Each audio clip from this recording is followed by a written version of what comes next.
Hey, good evening, everyone. Welcome to another episode of the Lacyjohnson podcast. We come to you every Wednesday, 6 p.m. Central Time, so make sure you join us. While you're at it now, go out and click the notification button and click the bell. Subscribe to the channel. I got an online store. Check that out also.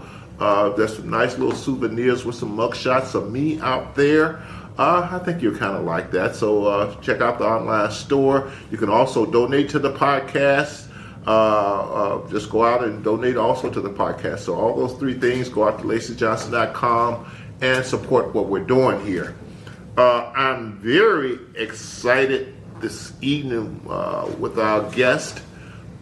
He is involved in a couple of things that's very near and dear to my heart. Technology. Specifically software, computer software, and I found out he's a former computer programmer like myself. I always look at them as kind of my kindred spirit. We're going to talk about that, and also the world of business. And those of you who've been following me on a regular basis understand that I'm out here trying to improve our community, specifically everybody in the poor community, but specifically Black community. And I'm stressed four fundamentals, and I've always stressed that I'm not interested in all the other things that's out there, just addressing symptoms. We got to get back to the fundamentals and get to the root of these problems. And I might talk to Randy a little bit about this. In engineering, I always loved, we had a problem-solving methodology, a system development methodology that you had. Make sure you do certain things to get good results. The problem I found out here in the real world, most people don't follow any kind of methodology. But we're going to talk about that a little bit too when we talk to Randy. So I talk about God. We got to have some type of spiritual basis to our lives, or something to set a moral compass. For me, it was growing up as a Christian, and it's pretty clear what you can do and what you can't do, rules for life, habits, and things like that. So we need some type of spiritual basis for what we're doing, and some type of moral compass to help us make decisions in life, and help us determine what's right and wrong and what's good and evil. So God, or some type of spiritual thing. We also need family. In fact, that's the key to any basic civilization. And unfortunately, in my community, in our community, the family has been basically disintegrated. And I think that's one of the roots. Unfortunately, we're at a stage in this country and in our dialogue where you mention certain things, and we got some woke folks and all kinds of folks, left, right, Marxists, whoever, who don't appreciate the importance of the family. In fact, to be honest with you, even within the Black community right now, I got a feeling that we don't appreciate the importance of families, or if we do, we're not doing things to fix that issue. And until we fix that, all this craziness out in the streets, all our issues we have with our young people, I'm gonna just be honest, all the filthy music that we're letting come into our household, that's gonna continue. It's gonna continue to encourage us to kill each other, to take drugs, to disrespect our women. So we really need to get the family back together. And I used to tell people when I was growing up, my mom and dad and the people that raised us, it didn't matter what the world was doing. It didn't matter what we saw on TV. It didn't matter how much violence we saw. They gave us a set of rules to live by, and we respected them, and we lived by those rules. And I tell people we had a lot of guns, a lot of violence on TV, but guess what? We did not kill each other.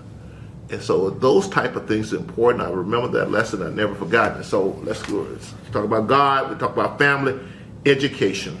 And, I have to sometimes work hard to stay optimistic that we're going to get a hold of this thing, a handle on this thing.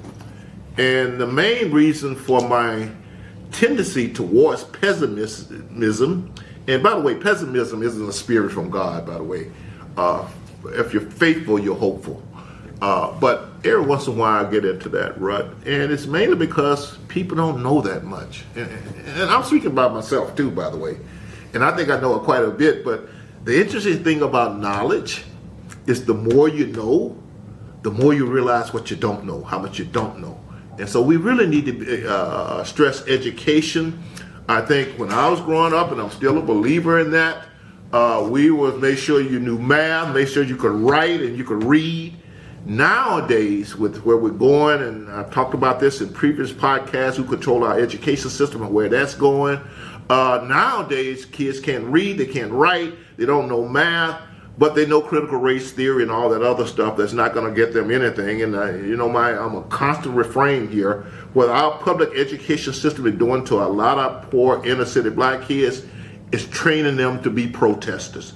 They won't have the skills to get jobs, they won't be able to read, they won't be able to know math, and that's a problem that I have. And I'm just disappointed that our community keep putting faith in the public school system to educate our kids. So once again, God, family, education, and finally prosperity.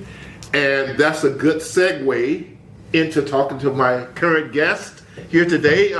Ladies and gentlemen, I have Mr. Randy Speiss here. Randy going to get in his background as far as education, career, technology. We're going to talk about all of that, how we can come together and improve the business and technology community in the black community and some of these other poor communities. So we're going to talk about all that today. So without further ado, that was a long intro. Introduce you to my guest, Mr. Randy Speiss, and welcome to the Lacyjohnson podcast. Thank you, Lacy, very much for having me. That was quite an intro and maybe a little bit of a difficult act to follow, but it was also, I think, the reason that you and I have come to know each other and become friends over the last year and a half or so. My wife Denise and I came to know you and came to know your message through your recent campaign for Congress, and attended a couple of your sessions and a couple of Kendall Quall's sessions, and just were really taken by what it is you're talking about, because yours is focused on the black community, but it's every community, every single social, economic, racial group that's struggling. It's really easy to look at, what are the things that government can do for me as opposed to what can I do for myself. And we went to one of the sessions that you had with some of the young entrepreneurs that you work with, and we personally decided that we needed to get involved, and so we got involved in your campaign.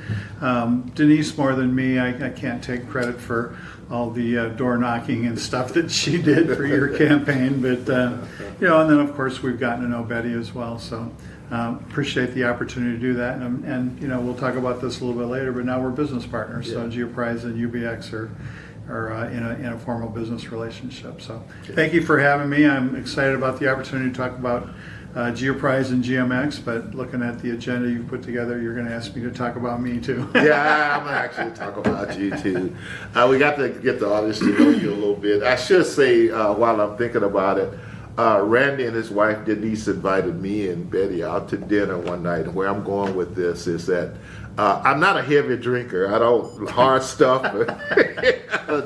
I might drink a little wine, beer every once in a while. Where I'm get to. Now that I'm this age, when I was younger, it didn't matter. 40 years ago, Lacy, don't drink the cheap stuff. Drink good stuff, and you won't have to worry about all these hangovers and stuff. So that's just a little. And we only had one. And we only had one. Yeah, that's all I can have nowadays. Like I say, I can't do any of that hard stuff anymore. So, okay, let's get started, Randy. Tell me and the audience a little bit about yourself. I think I know you're from Minnesota, but how did you grow up here? Describe your family background and how it was growing up here. I think you said Hopkins, Minnesota.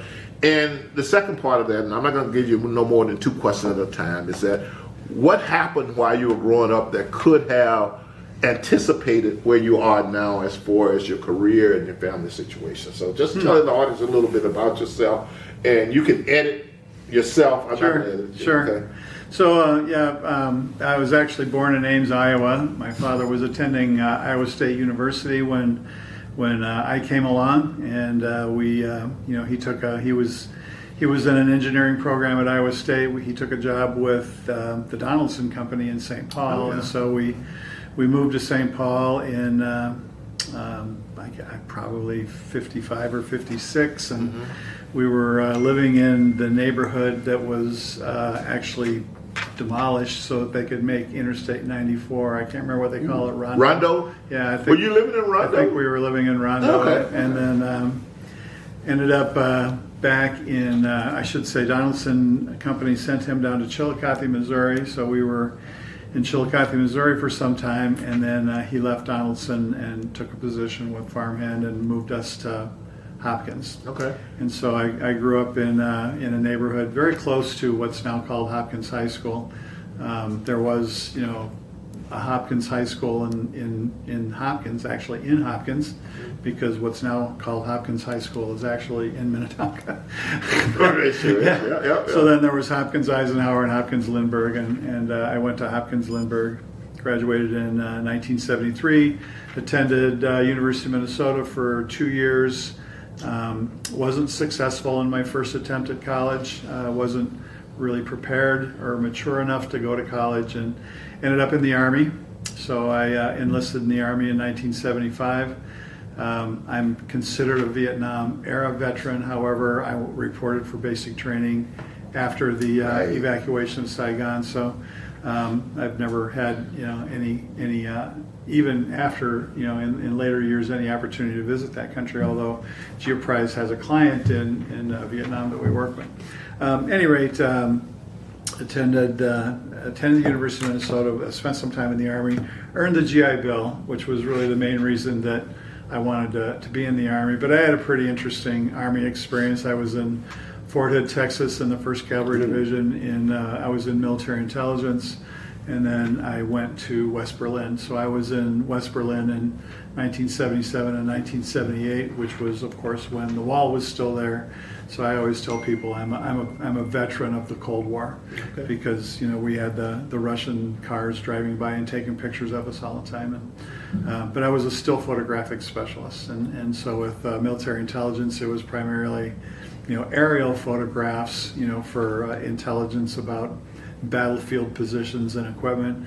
The work that I did in Berlin was much more kind of your typical photographic studio kind of work, but did a lot of photographs of events. I actually had the opportunity one day to strap myself into a helicopter and flew around Berlin and took photographs that would probably be done with a drone today, of the different sites around Berlin for VIP visitors. We would send them with a photo book. And then I got out of the Army in 1978. Ended up in Dallas, Texas, just kind of following my nose, and ended up in Dallas, Texas, and was there long enough to have residency. So I completed my education at the University of Texas at Dallas. I've got a degree in business and public administration with a concentration in management information systems. I was basically choosing my major based on what I thought my employment and income prospects might be, and in 1978, I guess I graduated in 82. The opportunities in IT were looking fairly limitless, so I pursued that route. Came back to Minnesota and started my career here with a company called Road Machinery and Supplies. I was an IBM System 38 RPG3 programmer. Oh yeah. And then I landed with Lawson Professional Services. Jerry Snyder, who was one of the 4 founding partners of what was then called Lawson Associates, spun the professional services business away from Lawson Associates, which became Lawson Software. So John Cirillo and Bill and Richard Lawson continue to own Lawson Software, which I think now is owned by Infor. And then Jerry created Lawson Professional Services, and that's how I got into the consulting business. Lawson Professional Services was ultimately acquired by Computer Sciences Corporation, so that put me into large systems integration kind of consultancy business. And then I left and joined British Telecom. British Telecom actually acquired the remaining assets of what was called Control Data. Control Data, yes. One of my former employers, in fact, one of my fondest corporate employers, yeah. And so I spent a few years running the services organization there, and then worked for a couple of smaller kind of entrepreneurial consultancies, and then ended up working with Microsoft. But somewhere along the way there, and I'm not sure where I am on the timeline, Geoprise Technologies was formed, and I became an investor in Geoprise because I was actually with Geoprise for a stretch, and then stepped away, and that was when I had that stint with Microsoft. I was a Microsoft Services executive. Initially, my primary clients were Best Buy and Target, and then some things moved around, but ultimately I left Microsoft to return to Geoprise because we had closed a pretty significant opportunity to do an SAP implementation, and I wanted to be a part of that. Wow. Well, that's a lot of stuff there. First of all, Iowa State, Ames, Iowa. I think your Iowa State men's basketball team is still in the tournament. Yeah. I like them. They're pretty good. I actually won their conference tournament. Yeah, they beat Houston. We were at the Bulldog in Whitefish, Montana, watching that. Oh, really? Yeah. Okay, so that's Iowa State, and then down the road is the University of Iowa. Yeah, a little bit down the road. Yeah, they're in Iowa City. Iowa City. Yeah. And they got one of the most skilled female basketball players and most popular female basketball. Caitlin Clark is pretty impressive, isn't she? Oh yeah. She's the Steph Curry of women basketball, as far as I'm concerned. Yeah. And Steph is my favorite men's basketball player of all time. So there's a lot of stuff going on in basketball in Iowa. Yeah. But you know what confuses me, and by the way, audience, we're going to get back on the theme here in a second. But what confuses me is Minnesota have a hard time building teams, and you look up, Northwestern is going to the Rose Bowl, Iowa's winning stuff. They got the best. I don't know what's going on here in Minnesota, but we'll leave that alone for now. The other part of it is that reconnaissance. You might know we built the first non-field-based air reconnaissance system ever. It went on the fighter jets, of course, you know all that type of stuff. So I'm very interested in military reconnaissance, learning a lot about that. And so let's talk about a little bit about Geoprise. Well, no, let's go back. So growing up, how many sisters and brothers and things did you have, and your mom, and who was the most influential people in your life growing up? Let's start there. So I'm the oldest of 5. So I have a brother who's 3 years younger than I am, and then 3 sisters. One of my sisters is deceased. She passed away some time ago. So and then we lost mom about a year ago, and dad a couple of years before that. So growing up, my dad was. They're both Iowa farm kids. They grew up on farms kind of south of Spencer, Iowa, and so they're both very, I guess, frugal, very conservative politically, very family oriented. I mean, they had 5 kids and hardly any income, so they were very oriented. But we never wanted for anything. We were always well taken care of. My father was in the I guess hard, I would call it steel fabrication kind of manufacturing business. He was a farm boy that didn't want to farm, but he didn't want to get too far away from farming. So, he worked for, Farmhand and a couple of other manufacturers that produced farm equipment. My mom was an at-home mom. Ours was the house that all the kids wanted to come to when they got off the bus because there were going to be fresh cookies on the kitchen table. So, and as far as most influential, my mother talked to me a lot. I was the oldest, and my dad was, my dad worked a lot of hours, and he was careful to get out early in the morning, and he was almost always sitting at our dinner table, even though he was driving from Minnetonka out to Cokato and Hutchinson area to work. Lester Prairie, I guess, he worked in Lester Prairie at a company called Schwartz Manufacturing, and then Schwartz opened an office in Cokato. So he was, driving a long ways to get home, to be home for dinner.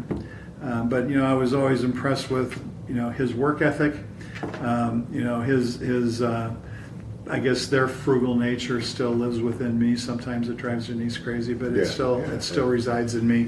And the thing about my mom was she confided in me a lot because I was the oldest child, and but just probably my dad's work ethic and together their focus on family and the importance of raising children and raising them in the right way and teaching us good values, and so it was. There was never worried about whether we were going to be taken care of. Never worried about whether we were loved. That was never in question. Yeah, those are important things. And I'm a country boy myself, raised in the country, and I honestly mean it. Is that looking back on it, if I had to do it all over again, I'd never raise my children in the city. There's something about that small town values. Something about. In fact, I probably raised them on a farm too. There's something about getting up before the sun comes out and going to work and coming home that just creates something in people. And you mentioned the financial situation. A lack of money doesn't mean a lack of joy and happiness. And just like you, we always had something on the table, never worried about anything, always felt safe. And when I look at, because a lot of things that's going on in society, in our community in general, they're subtle things and they're fundamental type things. And when I look at how, just say my grandson is being raised, and the fact that a lot of times he's by himself and he doesn't have a chance to social skills. We had larger families, so there was no room to be selfish and think about yourself, and all those type of things. A few generations down the road, it seemed like we lost track of. And to me, what's happening in the country and the world, a lot of this violence and stuff is just very predictable based on where we are. So anyway, thanks for that. Now, you say you took MIS in college, University of Texas in Dallas. Why did you choose MIS? I think I heard you say because you looked at the industry and where everything was going. By the way, I graduated from Brown Institute, and we learned the program on an IBM, and I took RPG2 at that time. Yeah, And you learned about the cycle. Yeah, and the IBM Basic Assembly Language, we had a 360, IBM 360, so we got that kind of thing in common here. But you chose MIS, and why specifically did you choose MIS, or was there a specific area of MIS that you were more interested in than others? So yeah, interesting question. So again, I decided that I didn't decide that, but it was pretty clear to me that computers, you got to remember, we're talking circa 1979, 1980. Computers are a thing of the future, right? And so, the business program at UTD offered, an MIS concentration. So I took the COBOL programming course, and it just made perfect sense to me. Yeah. And then, I did the advanced course, and I actually took all of my electives in computer science.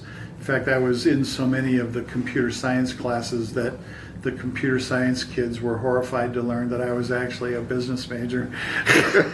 So they still accepted me, but there was a new wall that didn't exist before. You were a bean counter to them, probably. Go ahead. But I'll tell you, one of the core courses in the business program at UTD was operations research. And everybody always says, oh, you just got to get through OR. It's so horrible.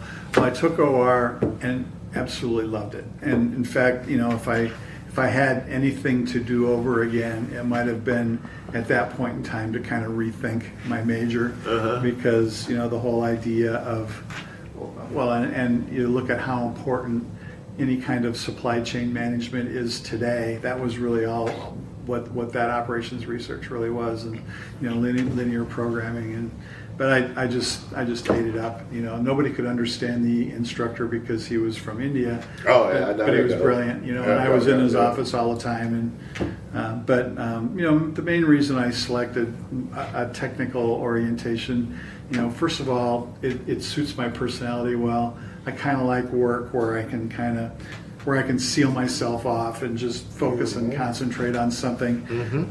And then, again, I felt like it was a smart economic decision because of, the opportunities will be there. Nobody could have predicted that, the population of India would soon take over the IT consulting world. But, That's true. Okay, that happened. That's true. That's true. Black swan event. Yeah, well, a couple of, nobody could have predicted India, because at one time I was reading somewhere where people used to think of India as being this very poor country, and Very we're worried backward, about, yeah. now we're worried about them taking our jobs now, and I really like the progress that they made there.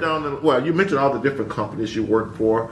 Is there one particular environment or one particular company or one particular job that stood out all when you look back on your career? It's like, you know what, I really enjoyed this. Because I know for me, I mentioned the Air Reconnaissance Project. That was the one project where the technology and the people and the excitement and everything was just so memorable. In fact, and I might have told you this, we still get together at ATARS. We call it ATARS team, Advanced Tactical Air Reconnaissance System. We still get together every few years for a reunion, whether it's out in California, here in Minnesota, or Texas, or Florida, wherever. So having said that, is there a particular company, job, or position you look back on and you say, I really enjoyed that? Yeah, so enjoyed maybe not be the right word, but Yeah, I in guess terms that's of proud of the accomplishment. So I mentioned that I worked for a company called Lawson Professional Services, or became known as LPS, and they were acquired by Computer Sciences, and Computer Sciences came in and said, we love you, now we want you to change who you are.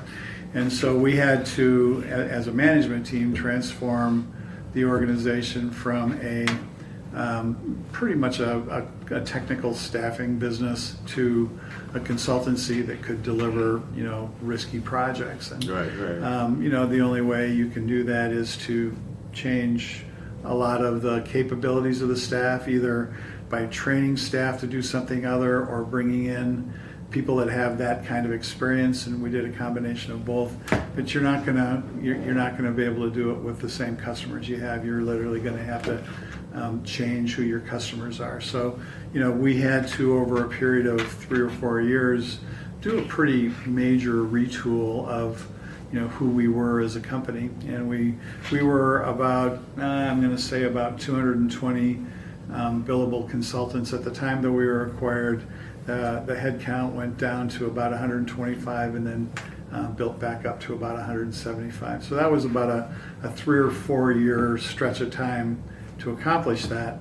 And I was one of the people that were at the table as we were making that transition, and I'm very proud of the culture that was built, and there's an awful lot of people that were very upset with me personally because of decisions I had to make, and there are an awful lot of people that were feel exactly the opposite. But we were able to transform the business over a period of time, and it was a major accomplishment that I'm proud of. Now, the most fun I've had was when I left that position. It was an operations management role, and this was in kind of the mid '90s when the Y2K thing was imminent, and I was asked by the CSE Consulting National Team to join their organization, and I like to say I spent a couple of years spreading fear, uncertainty, and doubt about the perils of Y2K. And I always bristle when somebody refers to it as the hoax, because it absolutely was not a hoax. The code was broken and it had to be fixed. And the way most businesses, and actually we'll talk about this a little bit later, most businesses fixed that was by replacing those legacy systems. And that's when you saw companies, like, J.D. Edwards and PeopleSoft and SAP grow exponentially. So some companies, some consultancies took the approach that we took with Y2K. Let's see if we can help you identify where your risks are and develop risk mitigation strategies, which to me was more of a IT strategic planning kind of endeavor. And then there were other businesses that decided they were going to focus on becoming experts in implementing those new products. And neither decision was wrong. It's just that the companies that chose the strategy of becoming J.D. Edwards experts or SAP experts are still doing that work. Right. You mentioned a couple of things, and we're going to get into GeoPrize here shortly. You mentioned transforming an organization, which really, you came back and mentioned the other word, culture. Transforming a culture, that's a challenge, and you're going to create a lot of enemies doing that. And I don't think I'm going to say a lot of issues that we discuss are really cultural issues. They all are. And it's the most underused word there is, I think, sometimes. If you're really talking about understanding people and solving problems and things, you got to almost talk culture. But hardly anybody ever does, and I don't think it's well. It can be offensive. You look at our beloved Minnesota Vikings. They brought in a new coach that said we're going to implement I can't remember exactly his words, so I won't try to quote him, but implement a new culture. Well, that offends the people that implemented the old culture and the people that still believe in the old culture, and and it implies that there's something wrong with the culture that exists today, which may not necessarily be true. It's just, but culture is a little bit of rah-rah. It's getting everybody on board, and it's holding hands and singing kumbaya, but it's the real values of the company too. And, most companies put their values up on the wall, and hopefully they're all well thought out and really reflect the values of the company. But if you are truly looking at those values and then letting them guide the decisions that you're making, then you're implementing a culture. If you put a bunch of values posters up around the place and then ignore them, you're not getting that done. Well, you mentioned another, this is just me personally, audience, thing that's a pet peeve of mine. People get offended. And somehow we've gotten to a point where we're putting people being offended more important than results. And I tell people, I haven't been offended since the 5th grade because I have control over that. You know what I'm saying? And we grew up on sticks and stones may break your bones and words will never hurt you. And so that's kind of results. And so I see this whole move towards you offending someone that's getting in the way of solving a lot of critical issues too. But let's talk about GeoPrize. And you mentioned the whole Y2K phenomenon. And by the way, I took computer programming at Brown, and when I was doing computer programming, you probably realize, I don't know about you, I started work on an 8-bit 8080 microprocessor, Intel 8080 microprocessor that had 32K worth of memory. And make everything fit. And they make everything fit in 32K. And we were very good at that, and I loved it. I can't believe the processing power, the amount of memory and stuff people got to work with nowadays. So we started there. But looking back on it, the whole GeoPrize thing that you got involved in, how did you get involved in GeoPrize, and what was your main goals and objective once you got involved in GeoPrize?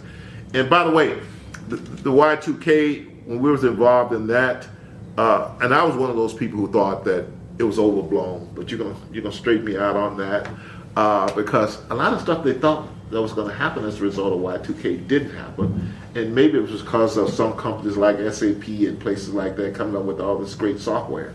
But we'll talk about that in a little bit. But the whole Y2K thing, in order to, because memory was valuable and so expensive, you try to reserve memory. And one of the little things we did, probably subconscious or conscious, we put in the year as a 2-digit number. Got to save that space. Yeah, got to say that. Say that one byte. Yeah. You got to say that one byte. And believe it or not, while I was doing it, I was thinking, when the year 2000 comes, we're going to be in trouble with some of this stuff. And I used to joke that there was some little programmer in the back of IBM when they was talking all this stuff, would say, we're going to be in trouble in 2000 when the century changed. But because of the culture there, that program was afraid to speak up. And so one little program with some courage probably could have prevented a lot of this stuff. But anyway, the Y2K, when the year 2000 rolled around, we had a problem with the 2-digit year instead of a 4-digit year. And that's when all the corporations was panicking and they were predicting all kinds of potential horrible results, some of them dealing with safety. And then we had people come in and say, hey, look, the way we're going to solve this problem is come up with a whole new suite of software that basically addresses all aspects of your businesses, and we're going to roll it up into one software suite. And I'm assuming that's where enterprise resource planning software came in, and that's how GeoPrize got involved. So why don't you just give the audience a general background, just say on the Y2K, how resource planning software was kind of addressing that, and how GeoPrize got involved in that. Sure. Well, all right. Well, if you want to get into Y2K, that might be a separate podcast. Yeah, that's a separate podcast, Y2K. But while we're on Y2K, someone like me, I wasn't involved in the details of it, because we got a military system and stuff like that. It was more of a commercial thing. Why would someone like me on the outside looking in think it was the whole issue was blown out of proportion, but it really wasn't in your idea? So just explain to me why it wasn't blown out of proportion, because we were hearing about planes dropping out of the sky and stuff like that. Well, I don't think anybody really knew what the risk, what the actual, scope of the risk was. I mean, the problem is simple. It's data arithmetic, right? And if you're calculating something financial, you need to know what the start date is and the end date. You apply, an interest to it, and if you were coming up with periods of time that were over 100 years, the interest rate calculation was going to be kind of wild. And yeah, as you pointed out, all of that existed in all the code. And the newer software systems that were being implemented, they had taken the data structure into account, and those weren't problems. The bigger unknown was what you would call embedded technologies. If you think about all the chips that exist in your car, in flow valves, in fluid handling systems that are monitoring flow of, they all have embedded technologies, and most of them have some sort of, as we used to say, they were date aware. And literally, you had to go and look at every single one of those devices, find the technology. The task was to find the technical manual and determine, how they handled the date. And if it was something that was only using a 2-digit date, then that valve literally needed to be replaced. And what we found was so many of those embedded technologies, even though they were date aware, rolling over to 00 didn't affect much of anything other than what it wrote to a log, right? So the hysteria came from basically the unknown. But I will tell you this: everybody had some sort of a Y2K failure, because what most companies were doing at the end, the last half of year before the date rollover, is they were building up organizations strictly to deal with anything that may occur. And so big companies knew if they had any kind of a system failure that they felt might be a date problem, they had to contact this SWAT team. Well, that SWAT team would get the problem fixed, but they would also keep it quiet. The company I worked for, we were doing Y2K consulting, had Y2K issues at the rollover. So, it wasn't a hoax. There were issues that failed. Yes, it was blown out of proportion, primarily, in my opinion, due to not really knowing what the consequences of some of those embedded technologies would be, and I think in the end they either got remediated or they proved not to be a problem. Well, the bottom line is that it's better to be over prepared than under prepared, and I think we were really on that. So. I should explain to the audience, and Randy mentioned it earlier, I do have a partnership with him on this ERP software called GMX. We're going to talk about that in a little bit. Give us a background for us. I don't know what came first, GeoPrize or GMX, whichever came first, and then just give us a background, overview of the company itself, GeoPrize, and probably more focusing on the product itself and what it does. And based on what I know and what I've seen, it has a lot of advantages over other software, especially when it comes to the licensing and stuff like that. So why don't you give our audience just a quick high-level overview of GeoPrize, your involvement there and the actual ERP software itself? The history goes back to 1999. GeoPrize was created primarily as a company that, and this was early internet days, primarily to build technologies for localization. Local languages, local time zones, local currencies. That was the focus to help companies that were implementing either their own software or developing software or setting up websites or whatever that may be, deal with those localization issues. And that's why the name is GeoPrize, more of a geographic, kind of focus. Over time, I guess our vision was always to build a computer system for companies that were doing international business. What we saw was, especially in Asia, my business partner Nelson Nones was domiciled and still is in Asia, and what the observation was is that companies would decide they were going to open up a facility, they would buy a company, or they would open up a facility in, name a country, Thailand, and they would send a couple of people over there to quote unquote run it, and they didn't have any software to actually run the business, and so they were doing everything on spreadsheets, and everything, all the reporting to the local government was done, with manual processes, and they had rooms full of people, actually creating all these documents, and there was an obvious need for that. And our vision originally was pretty much what has become, I guess the global SaaS kind of solution. But our plan called for servers on the major continents. We were attempting to build a software as a service ERP solution. We had a phone call with a person at a Silicon Valley venture capital fund. I don't remember his name, but he was one of the principals of, if I said a company name, I'd be wrong, and I don't want to do that while I'm being recorded. But none of it was.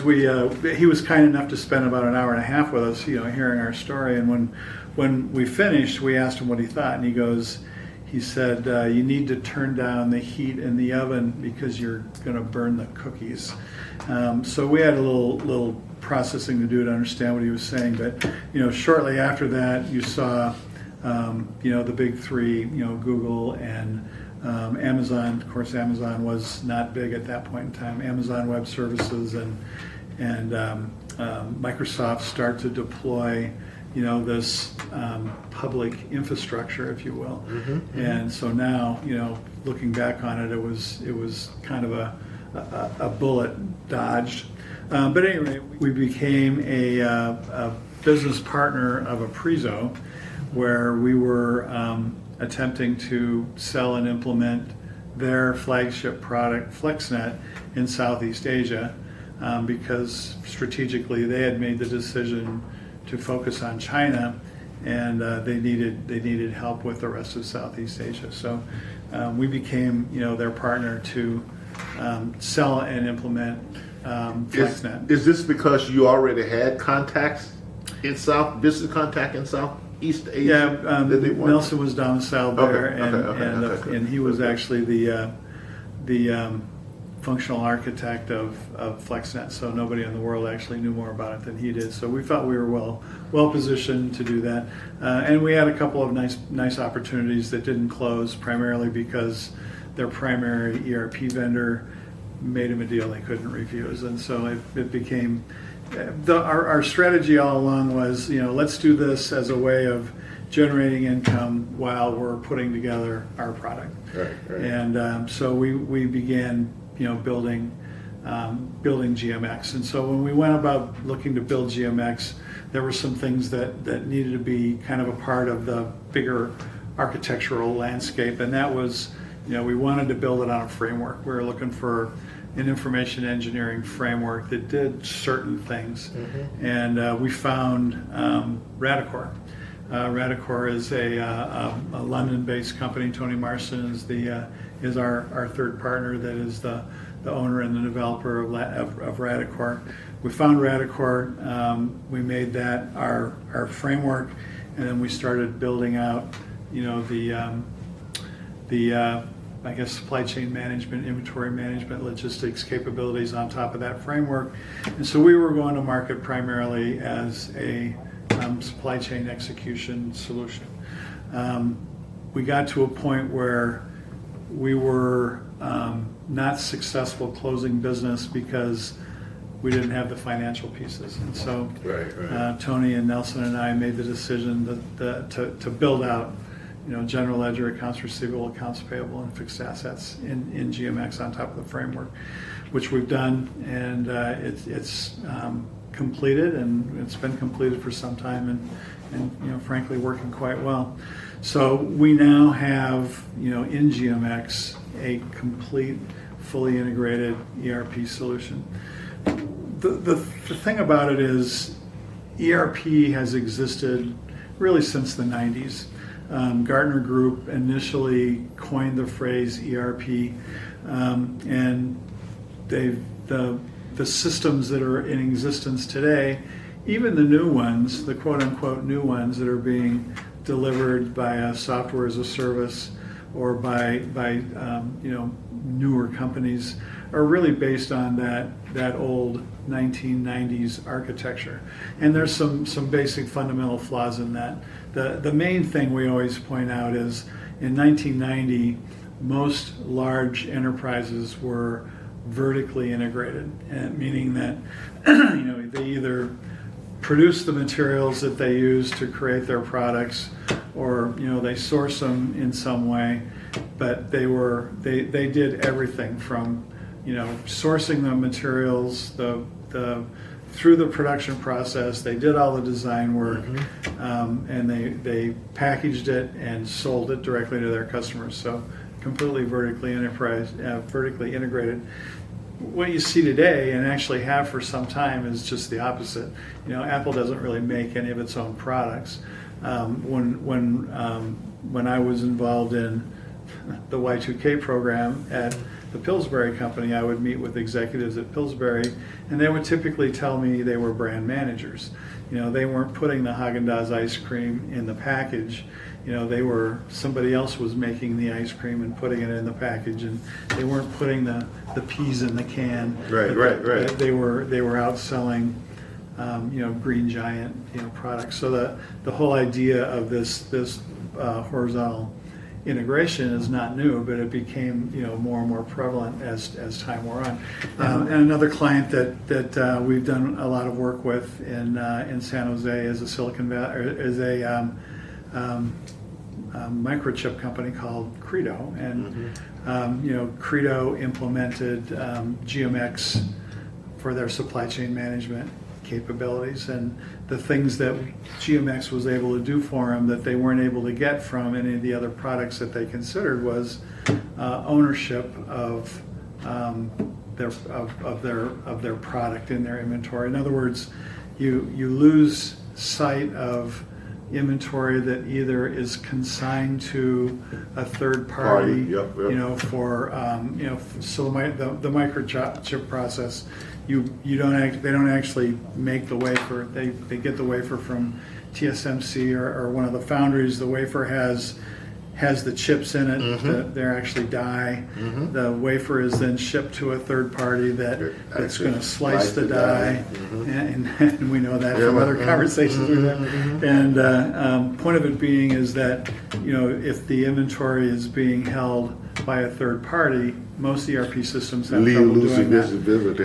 And whereas with GMX, that's just a very simple configuration issue that we addressed in the design of the product. Right. The other thing that you find in older ERP, what I would refer to as, I shouldn't say older, legacy ERP architectures, is very, very inflexible hierarchy for inventory itself. You have a facility, you have storage locations within the facility, and then sub-storage locations, however they're referred to in other products. And again, I don't want to use that terminology. Right, but within GMX, what we've architected into our design is a container within a container, and you can create a container, call it a rack, Right. and then you can create another container inside of that container, call it a shelf, and then you can go down to the level of detail that you need. And what we found from implementing ERP systems with implementing other people's ERP systems is that some companies have to get really creative with that whole hierarchy, just because it's so structured and so Right. and so inflexible. Can be rigid. Inflexible. Yeah. We've done some other things specifically with the general ledger. We've implemented basically a tree view kind of drill down structure with our general ledger, and then within general ledger, you have the ability to, for any period of time, you can define the period of time you're looking at. You can go to an account, and it's going to show you all the transactions that have occurred in that account for that period of time, and then you have the ability to actually drill down to see each of those individual transactions. So, Randy, let me ask you this though: as you're talking,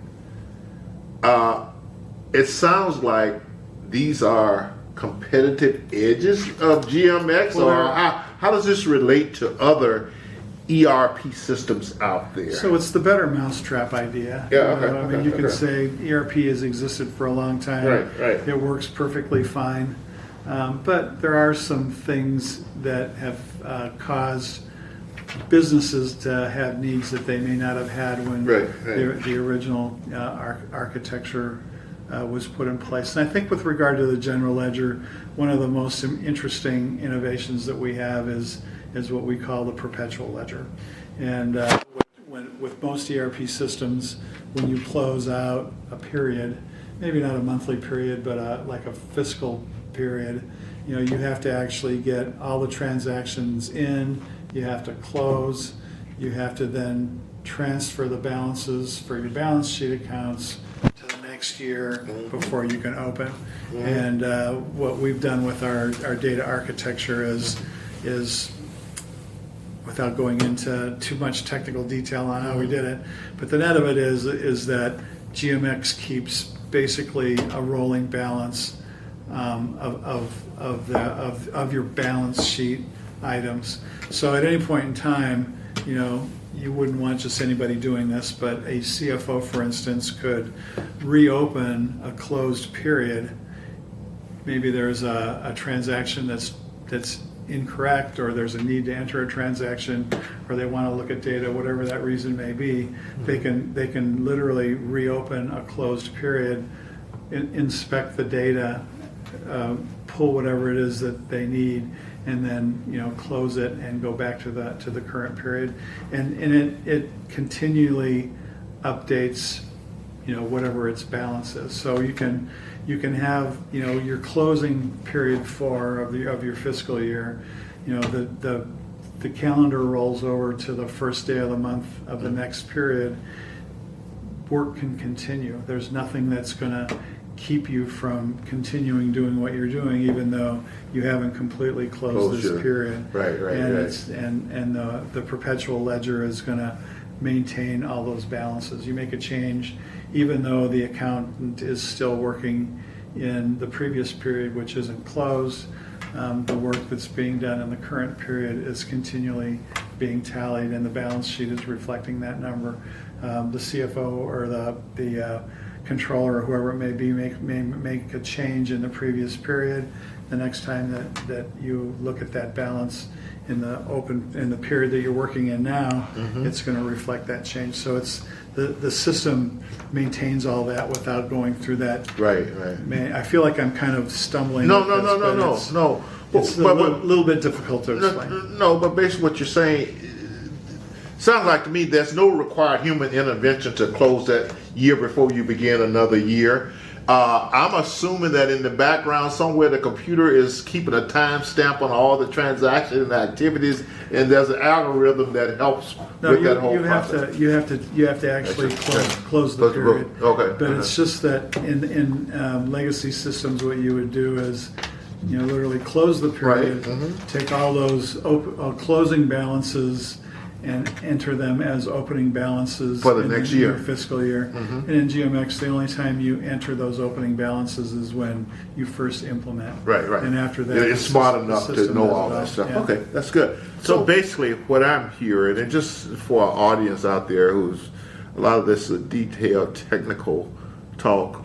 Basically, what we're saying is that as the computer industry has evolved, and you and I started off with mainframes and things like that, and but it has evolved and it went through the Y2K thing, and as a result of that, we need to change a lot of computer systems to make sure that the change in the new century wouldn't cause any issues from a computer standpoint. And part of that solution was to come up with a suite of software packages that would replace everything you had with the Y2K issues in it. You could replace the whole software suite, and it will be integrated in one software package that will handle all your business processes. That's on a high level what it is. But he also mentioned a couple of other things, which is really a change in the way we do computing. From the mainframe, then we went to the personal computer period, where everybody had their little personal computer. From a business standpoint and a personal standpoint, you go out and buy the software, you install it on your computer or your own personal server.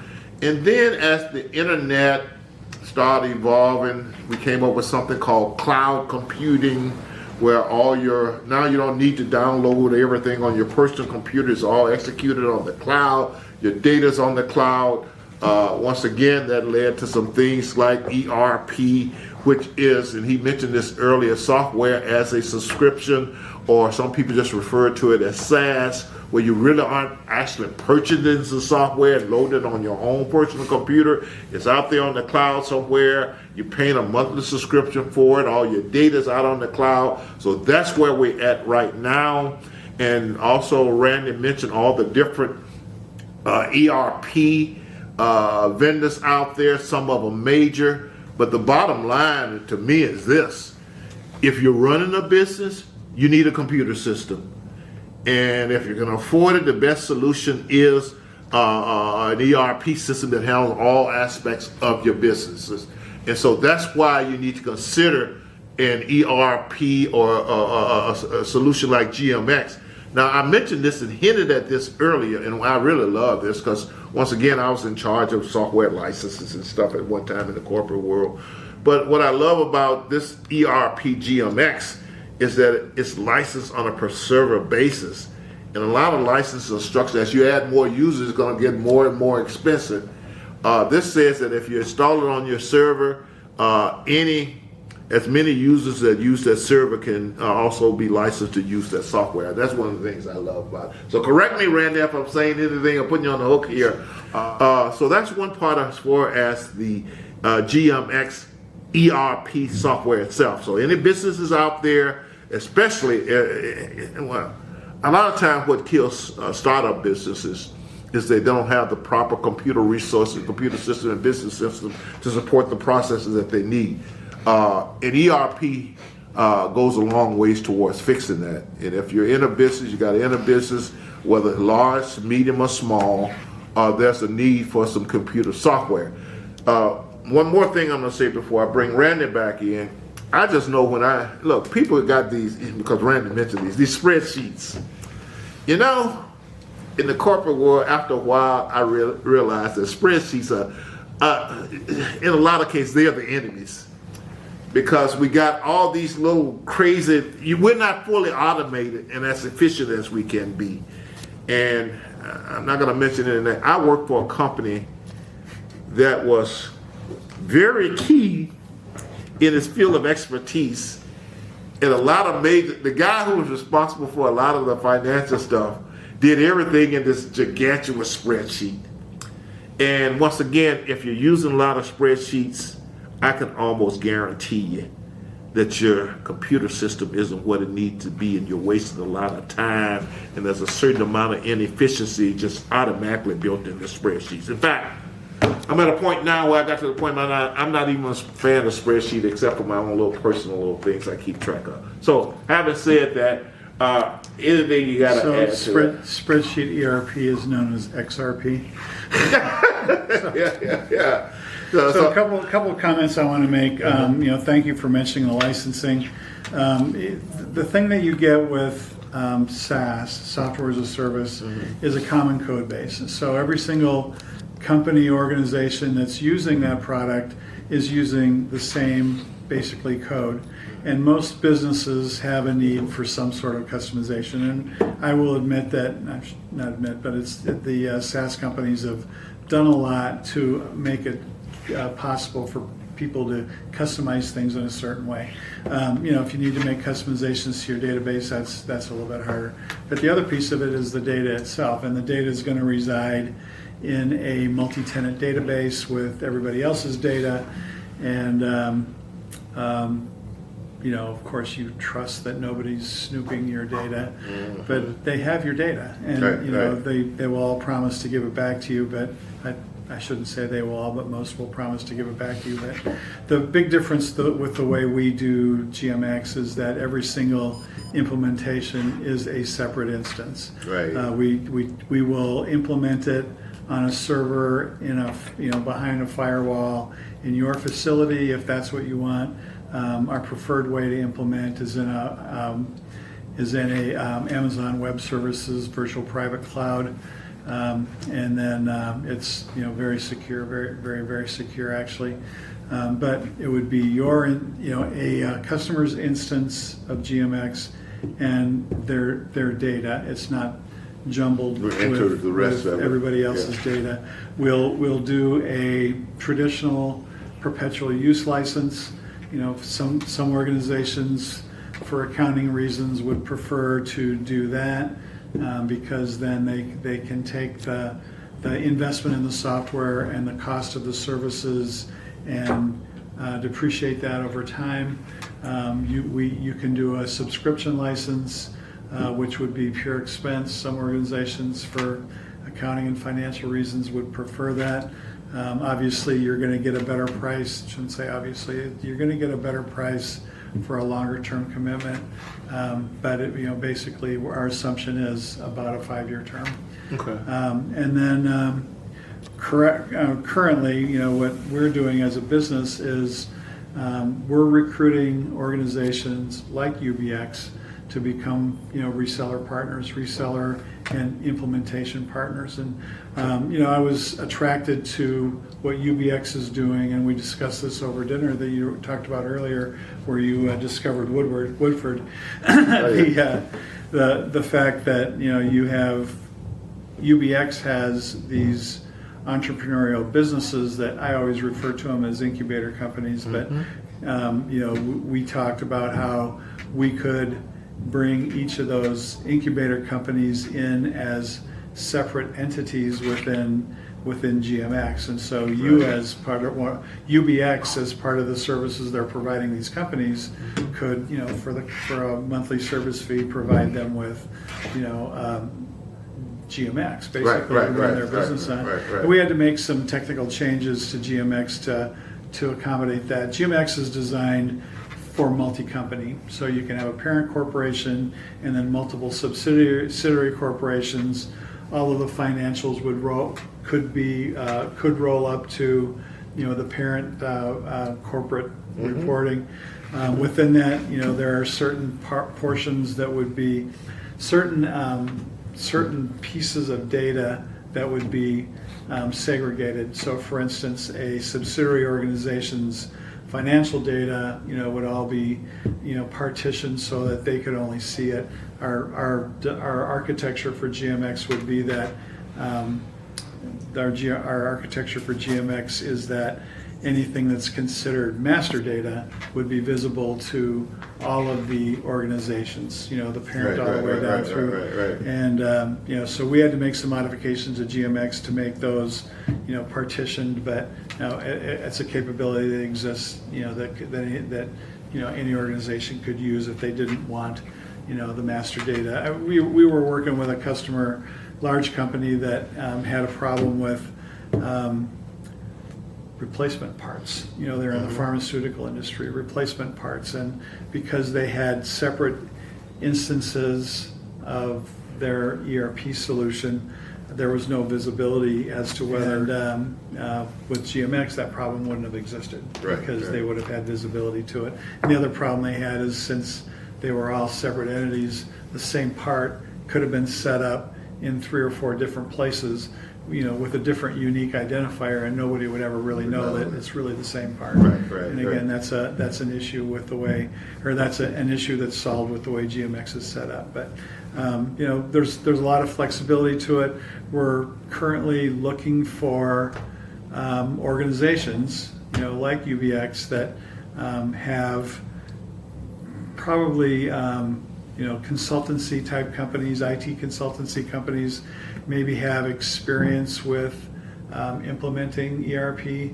Maybe they're already a partner, an SAP partner, or a Microsoft partner, or an Oracle partner, and they're interested in maybe another option they may be able to offer their customers. What we're seeing with a lot of the big software companies that have implemented on-premise solutions, and again, I'm being careful with my words, is that they're trying very hard to get their customers off of those on-premise solutions and into their cloud solutions. And in many cases, these companies have invested millions of dollars in customizations, and they're basically losing that investment. And so there's a fair bit of dissatisfaction, and you can find Wall Street Journal articles and lots of articles if you Google it on this topic. There's a fair bit of dissatisfaction with customers of these big ERP companies for this reason, and they're looking for alternatives. And so the opportunity exists in the marketplace to present, an alternate solution that frankly has, the capabilities that the big guys have, at a different price point, with a different philosophy on licensing. So it's an opportunity that, should anybody have an interest in talking to us about potentially becoming a reseller partner, we would be very interested in having that call. If someone is interested in being a reseller partner, like we are, of GeoPrize, how would they contact GeoPrize to express that interest? Well, you can find me on LinkedIn. You can find the GeoPrize page on LinkedIn. You can go to geoprize.com and find our website, or you can email me directly at randyspiess@geoprize.com, geoprise.com. Okay, good stuff. And I can be contacted to 612-799-6046. If you're interested, I'll connect you with GeoPrize if you're interested in becoming a reseller.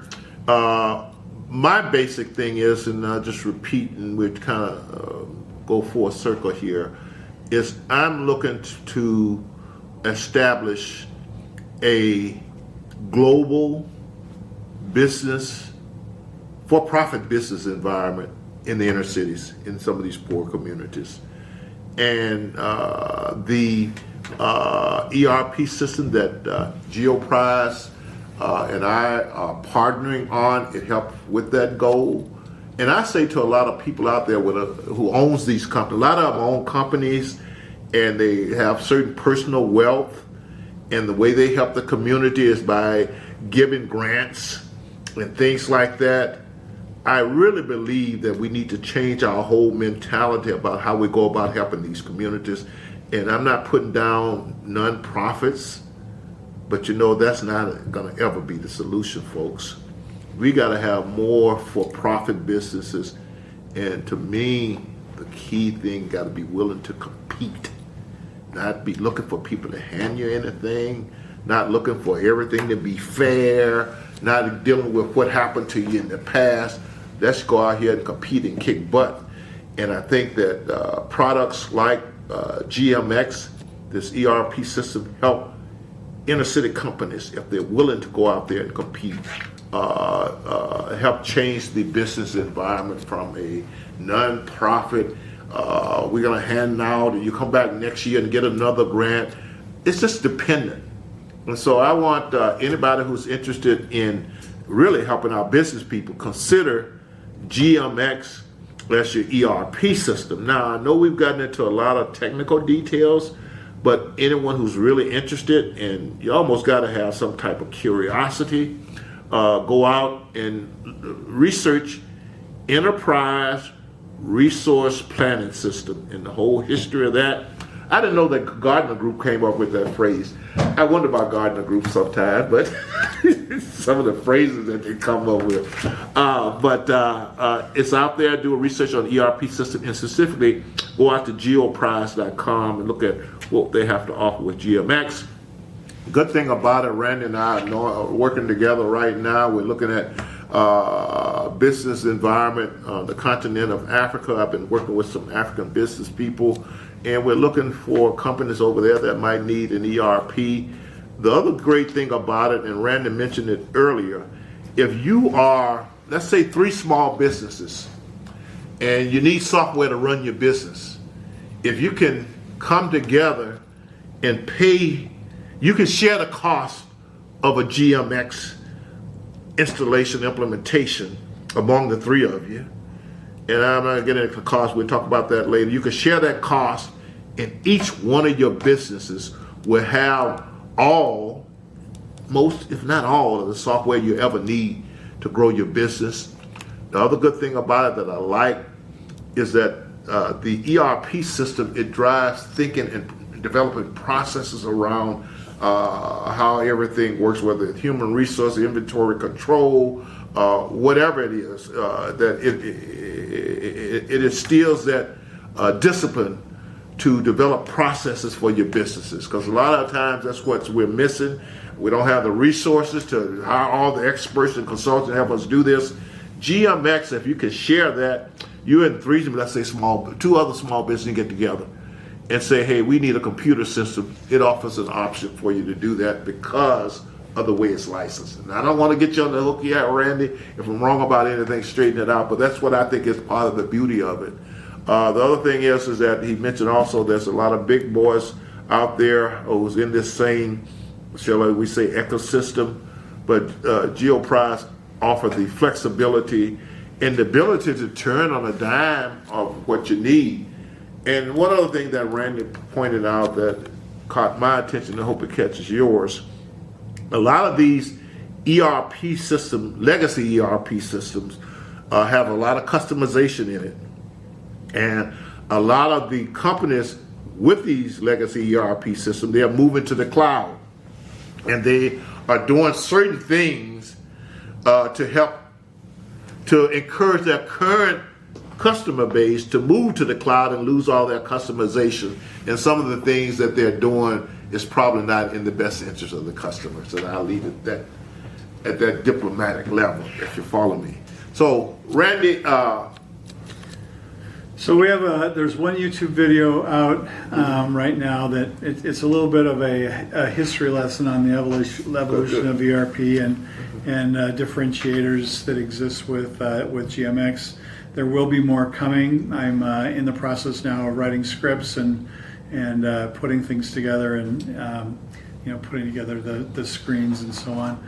But there will be a lot more available very soon on basically what is this thing called GMX. Trying not to do 30, 45-minute videos, trying to stick with more of the shorts where you break it down into bite-sized digestible pieces, but more information coming where you can actually see it and understand what we're talking about. But net, everything you're saying is correct. We're a full ERP. We're multi-language, multi-time zone, multi-currency, highly secure, multi-company. It's basically designed and architected like the top tier products are, but it's at a price point of the mid-tier and the lower tier products. So it's something I think anybody who's considering, of course I'm not exactly an unbiased opinion, but anybody who's considering a replacement or an upgrade. There's an awful lot of companies out there that started out with, QuickBooks, that started out with, some of the other SaaS products that are finding that they're hitting limitations, that might be looking for another product. And the multi-company piece is what I find most people are intrigued by. If you're running your business on QuickBooks and you have 3 entities, you've got three separate QuickBooks running, the books on. Whereas, GMX would be able to handle all of that, the integration and the roll-up. And multi-company, multi-currency. Most of the ERP software products will do multi-currency at the lowest level. You can receive an invoice that's denominated in a foreign currency and book it, and then you can settle it, and you can book the difference, in the exchange rate at the time you settle it. If you need to do anything more complicated, like revaluing invoices, either customer invoices or vendor invoices that are on your balance sheet across a fiscal period, that's going to have to be done manually. GMX will do that for you. Or if you have multi-entity organization that are doing business in different currencies, the translation of those financial statements is a manual process. GMX will do that. Those are the kinds of things that you typically only find in the top tier products, but we've architected those into GMX. Okay, so I know we got into a lot of technical details here, but the bottom line is that 2 objectives. Once of all, to pique your interest in what they call the area of STEM: science, technology, engineering, and math. Listen to anything you hear say. I hope you got your phone to go out and look it up and do a little research on it. And then the other part of it from a business standpoint, to leverage technology in a business area to bring prosperity into these communities. And I'll just end it with saying, look, technology a lot of times determines the history of the world. And my concern right now is that I'm in a community where sports and athletics, entertainment is very, very highly valued. And that's where all the kids want to be. But our future and the future of our community and our race and everything else is going to be determined to a large part on our technology. If you got a rifle and the other side got bow and arrows, you stand a pretty good chance of winning. So I just want people to understand the importance of technology. There's a lot of things going on out in the AI area. There's some things going on in the quantum physics area and things like that going to help determine the future of our community in this world. And I want everybody to pique your interest to go out and do some research on that. I'm going to let Randy say goodbye and leave a parting word to our audience out there and give them a little encouragement and hopefully look into the camera and see a lot of young faces out there who's planning on a career and they've been hearing all this negative stuff on the news all the time. Randy, send them off with some positive type of goals and aspirations or whatever you want to say to send our audience off with a good positive feeling. Randy Speiss. Oh, by the way, Randy Speiss once again, we're partnering on a ERP system called GMX, and he's a business partner. So, well, I just appreciate the opportunity to talk a little bit today about GMX and have an opportunity to speak to your audience about it. To your point about technology, it's always going to be growing and expanding, and new opportunities are going to present themselves. We think that what we've created in GMX is what we call a modern ERP for the modern enterprise, and it's modern in that it's built on current technologies that are ubiquitous and used by majority of the larger websites or web applications in the world, and it's for the modern enterprise because it's been architected from a functional perspective to meet the needs of the horizontally integrated business world that we're living in today. So thank you again, and all the very best to every one of you. All right, I'd like to thank Mr. Randy Speiss for being our guest today. yeah, I hope it piqued your interest in ERP and GMX and just the whole area of technology and business.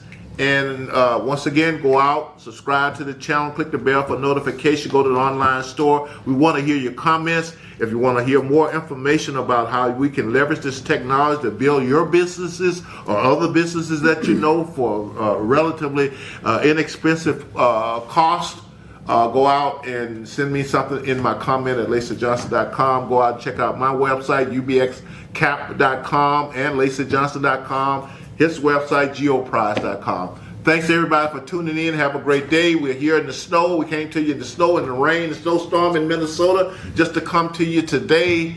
And the show must go on. Peace and everybody love. See you next week.